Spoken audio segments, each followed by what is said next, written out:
First of all, Lee, how do you review the season so far?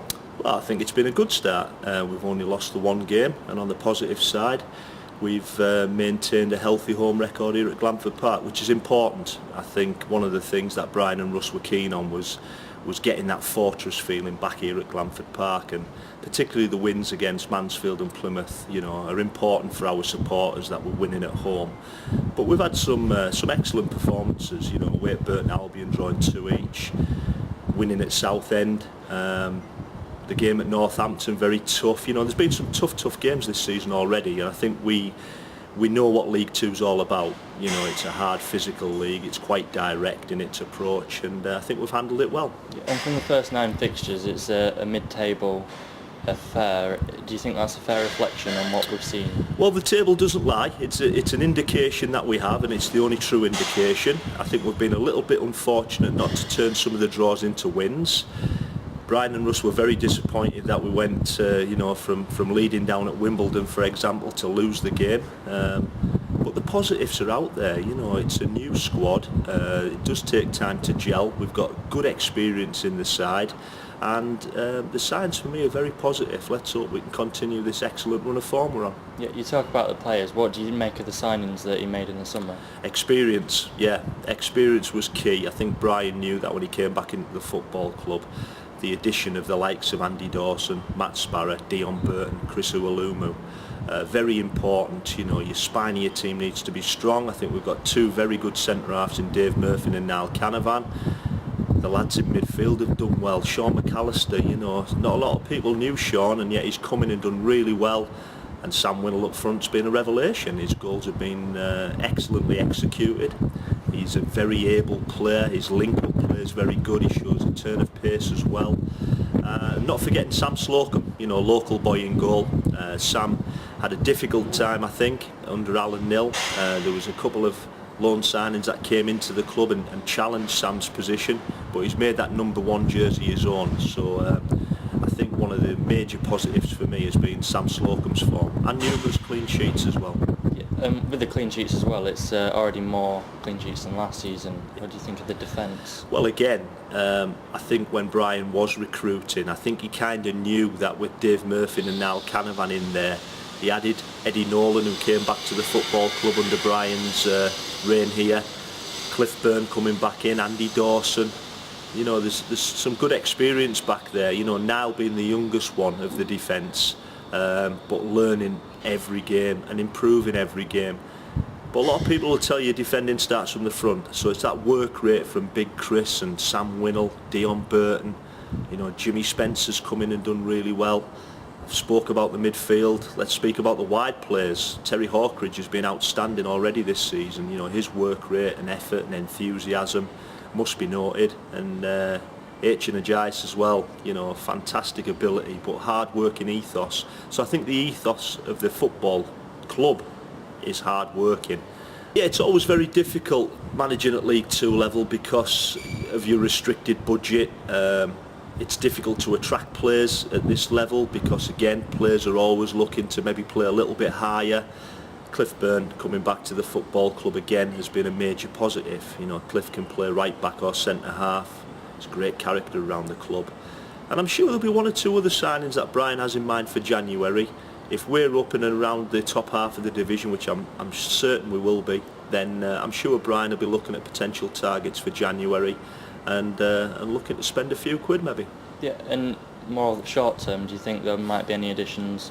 I know you well, obviously don't speak at that, but... Well, he's looking. I know he's looking. Him and Russ and myself speak often about recruitment and about potential of bringing players in. Chairman's very positive. Chairman will back Brian financially. And I think if the right player comes along, then I think Brian will perhaps bring in 1, maybe even 2 loan players.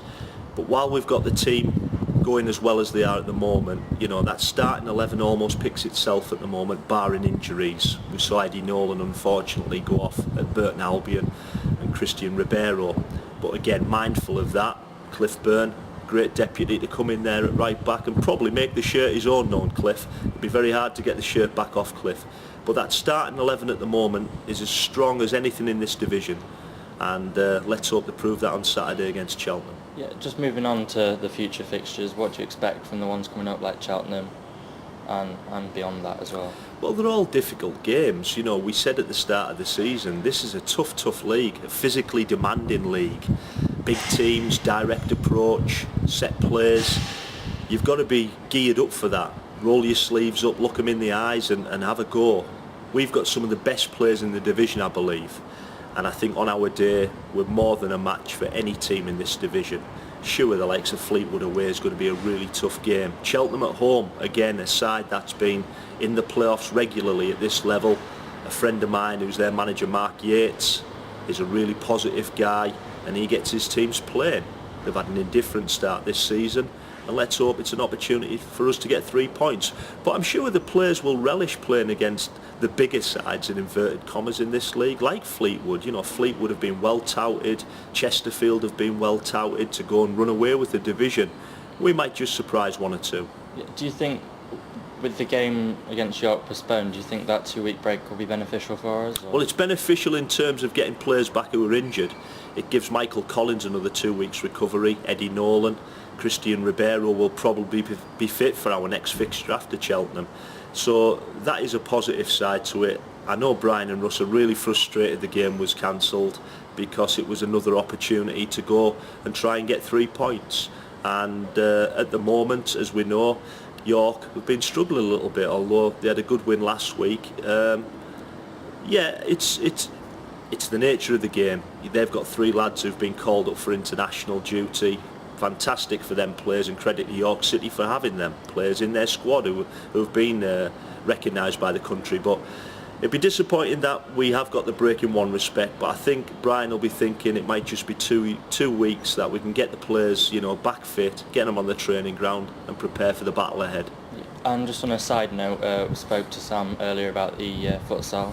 Yeah. Anything to add about that? Well, Sam Slocum's been terrific. He's been coaching our futsal keepers. We're into the 2nd year of our futsal project, and it's been a really worthwhile experience for them goalkeepers to work with the first team goalkeeper, Sam Slocum. You know, Sam used to work for the community scheme and he knows all about the community and how it works and how important it is. So it's great to have the first team keeper working alongside the futsal scholars on their education programme, doing the coaching with the goalkeepers, being up here in the classroom as well. Sam's popped his head up once or twice in the classroom to see how the education programme's going on as well. But all the players buy into what we do as a community scheme, and all of the players, you know, whenever you ask them, are more than willing to go and support the initiatives which we have as a community organisation. And that's great for organisations like the PFA, you know, the Professional Footballers Association, put so much money into the game and try and support the players in various education programmes as well. And it's great that the players can give a little bit back to the community, and at this club they're more than willing to do that because Brian and Russ as well are very supportive of what goes on within the community trust. Yeah, that's great. Thank you.